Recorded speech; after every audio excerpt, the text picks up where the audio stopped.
د بیځایه پوښتنه کوونکي طالب ته د نادري زبردست ځوابونه.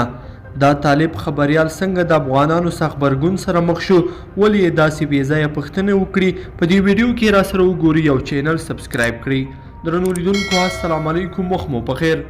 پرون په قطر کې د بین الافغاني مذاکراتو لومړنۍ ناسته وه.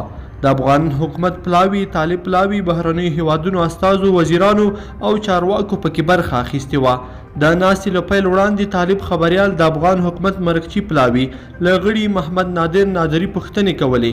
طالب خبریال له نادري وپوښتل چې ستاسو پلاوي له ډلو ټپلو جوړ دی، دا به څومره د پریکړو په کولو کې واک ولري؟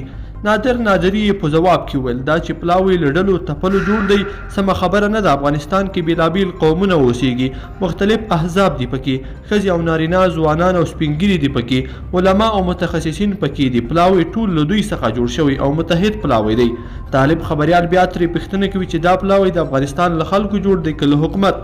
ښاغلی نادري ورته جواب ورکوي چې دا د افغانستان اسلامي جمهوریت پلاوی دی چې د افغانستان ولسمشر یعنې د افغانستان د خلکو له لوري ورته ولسمشر ویل کېږي، د هغه لخوا تایید شوی دی.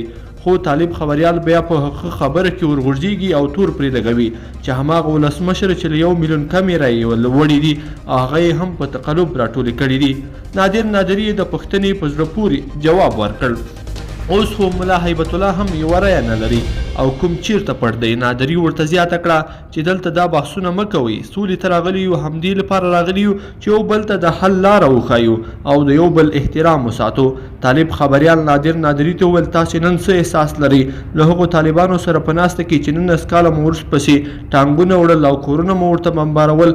ښاغلي نادري ورته وایي که د احساس خبره وي، تېره اونۍ زما یو وراره طالبانو را شهید کړ. ملکي وګړي هره ورځ شهیدانېږي، له بده مرغه جنګ دی او له هرې خوا افغانان شهیدانېږي. راځئ پر دې ټینګار کوو چې د دواړو لخوا خلک وژل شوي.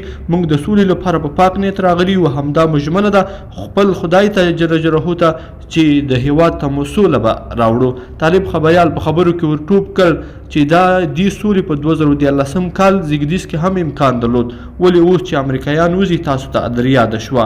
نادري ځواب کې ورته وویل چې که کبان هر وخت له سیند څخه راباسو تازه وي نو اوس هم ناوخته نه ده، اوس هم وخت برابر دی. راځئ چې کینو او سوله وکړو. لیدونکو په دې هیله چې دا مطلب به مو تر پایه لیدلی وي. که مو دا ویډیو خوښه شوې ویډیو لایک کړئ، د سره او چینل سبسکرایب کړئ. تر بیا ښه وخت دلوی الله پامان.